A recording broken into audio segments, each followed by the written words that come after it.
Eh bien, bonsoir. Alors, Paracha Pécoudé. Alors, nous avons dans le chapitre même, Pasuk Chavdalet, on a l'histoire la façon de faire, de positionner la menorah, le Mizbeach Hazav et l'Echem Apanim, et on va regarder ça. Vayasem et menorah be'oel moed, et il placera donc la menorah dans la tente d'assignation.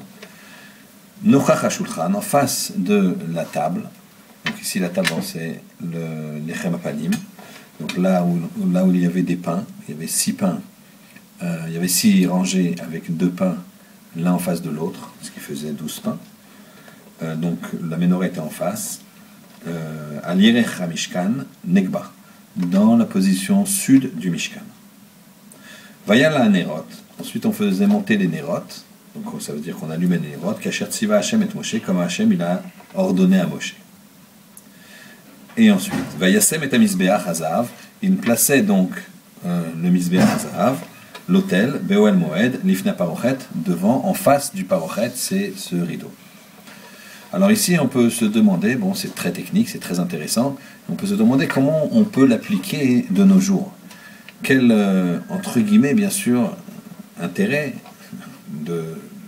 d'application directe on peut avoir. Alors regardez ce que dit le Ben Ishraï, c'est extraordinaire. Il nous parle de la menorah, que cette menorah, comme chacun sait, elle a 7 branches. Que la branche du milieu représente le Shabbat. Et que le Shabbat va influencer les jours d'avant et les jours d'après.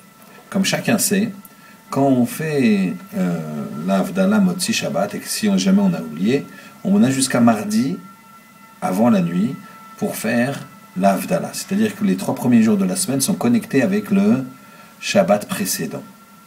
Par contre, à partir de mardi soir, c'est-à-dire la journée de le 4e jour, le jour qu'on va appeler nos mercredis, on est connecté avec le Shabbat suivant, puisqu'on pourra dire à partir de ce moment-là Shabbat Shalom. Alors que dans les 3 premiers jours, dimanche, lundi, mardi, si on se voit, on dira Shavuatov.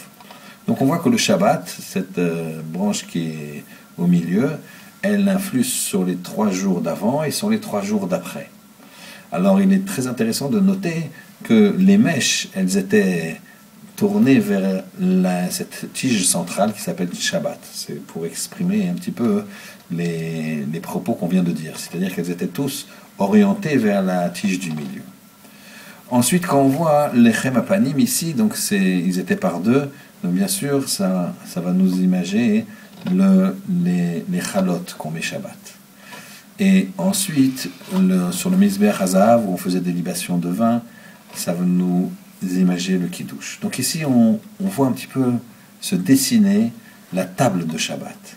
Les bougies de Shabbat, les chalot, les chem mishné par 2, et ensuite le Kiddush. Et quand on relit le Pasuk, c'est très intéressant de voir la suite et la chronologie des psukim. Vayasem et menorah, on place d'abord la menorah. Shabbat, quand on dresse sa table, on met la menorah, c'est-à-dire on met les bougies de Shabbat. Ensuite, on va dresser la table. Nochach HaShulchan, près de la table, en face de la table. Et donc, une fois que la table sera mise, tout est mis, à ce moment-là, on fait rentrer Shabbat. Et le pasuk juste après dit Vayal Hanerot, on allume les bougies. Donc on est exactement dans la chronologie du pasuk. Ensuite seulement Vayasem et Mizbeach Hazav. On va s'occuper du Mizbeach Hazav, c'est-à-dire du Kiddush. Donc on a exactement la chronologie de la table de Shabbat. Ici, ce qui est extraordinaire, c'est qu'on peut se connecter à travers l'application et l'explication de ce qu'on faisait dans le Mishkan, ce que le Kohen faisait dans le Mishkan.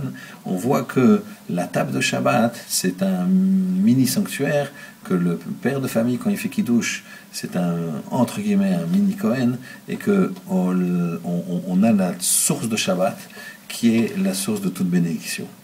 Pourquoi ? On voit dans le schéma qu'il y a marqué Ve'asafta deganecha ve'tiroshcha ve'yitzarecha. Ve'asafta, donc tu récolteras deganecha, donc ta récolte, ton pain, ve'tiroshcha et ton vin, ve'yitzarecha et ton huile. On voit ces 3 éléments. Et nous, c'est pareil. les bougies de Shabbat, c'est une mitzvah minamoufra, c'est une bonne mitzvah de les faire avec de l'huile. Les chalot de Shabbat, n'en parlons pas. Et bien sûr, on a le kiddush qu'on fait sur du vin. Et donc tout ce système-là, c'est un système de bracha. Shabbat, c'est la source de bracha. Shabbat shalom.